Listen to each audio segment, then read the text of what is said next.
안녕하세요. G프랩 학원의 이종호 선생입니다. 반갑습니다.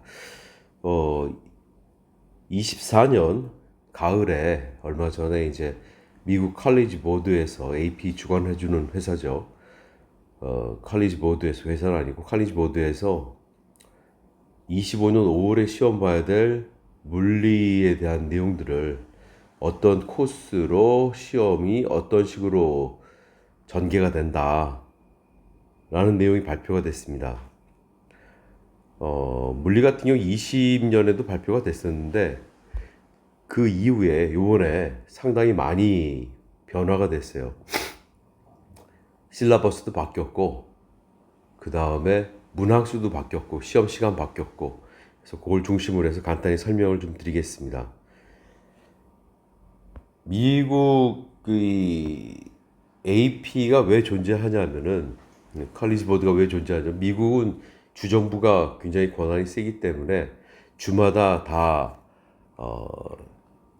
교육청이 있고 그 교육청에서 지침을 내려주는데, 그러다 보니까 미국 전체적인 교육 지침을 내려줘야 될 곳이 필요하고, 그에 따라서 AP 시험을 주관하는 칼리지 보드가 그런 고등 과정에서 AP 시험은 어떤 내용으로 보니까 학생들에게 무슨 내용을 준비시켜라, 어떤 식으로 시험 보겠다, 어떤 내용을 시험 보겠다 하는 자료가 나오게 됩니다. 그렇기 때문에 요 exam description을 정확히 분석해 주는 것이 어떻게 보면 AP 시험 준비의 시작이라고 볼 수가 있어요. 요번에 물리 바뀐 부분을 중심으로 보면은 유닛 1부터 유닛 7까지는 그 전에 있던 내용이었는데 조금 더 강화된 부분, 로테이션 부분이에요. 로테이셔널 모션 해가지고 끝났었는데 이번에는 로테이셔널 다이나믹스하고 모멘텀 오브 로테이팅 시스템 해가지고 이 부분이 좀 강조가 됐고, 특히나 요 플루이디티, 유체 역학 부분은 피직스 2에 나왔던 파트인데, 내용을 보면 아시겠지만 피직스 파트 2의 유닛 1, 2를 중심으로 해서 플루이디티를 설명하겠다. 요 내용이 상당히 충격적이었었어요, 선생님은. 왜냐면은 베르누이의 방정식은 상당히 까다로운 내용인데, 베르누이 방정식까지 구체적으로 쓰고 맨 뒤에 아펜딕스로 들어가는 그 테이블에도 베르누이 방정식에 대한 에퀘이션이 그대로 들어가 있어요. 실제로 물어보겠다는 내용이기 때문에 상당히 중요했고, 아이들이 로테이셔널 부분 같은 경우, 트랜스레이셔널 다이나믹스는 일반적으로 중고등학교 과정에서 배우는 부분이 좀 익숙한데, 이 로테이셔널 부분은 상당히 아이들이 까다로워해요. 낯설기 때문에 까다로운 거지 내용이 어렵지는 않습니다. 그래서 이 로테이셔널 부분은 애들이 충실하게 익숙해지는 것이 중요하겠다라는 것이 제 생각이고, 특히나 요번에 요 시험을 볼 때 문항수의 변화가 요번에 큽니다. 그래서 코스 프레임워크를 보면은 전체적으로 바뀐 걸 좀 제가 설명드리면, 옛날에는 멀티플 초이스 문제, MCQ라고 보통 얘기하죠.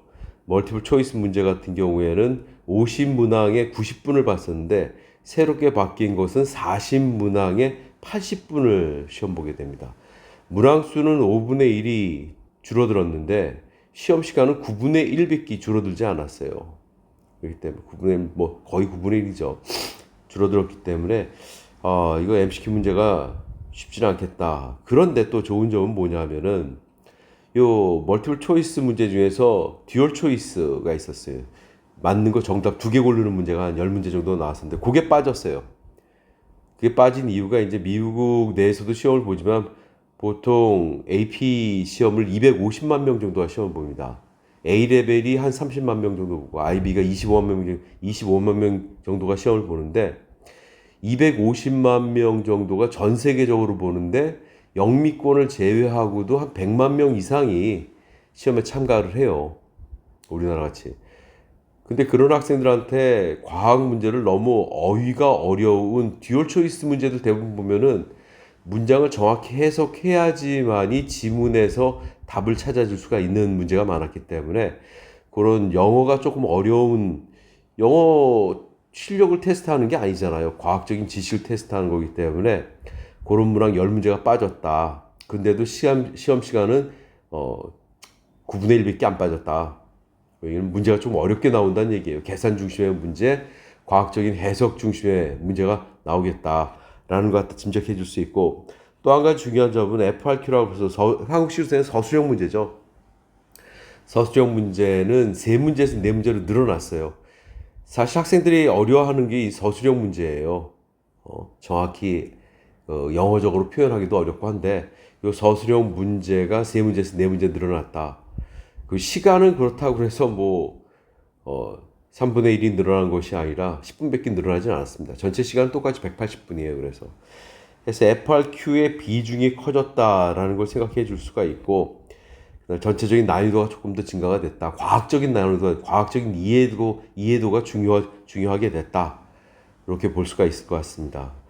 플루이디티가 됐든 로테이셔널 모션이 됐든지 이런 학습 내용에 대해서 사실상 보시면은 이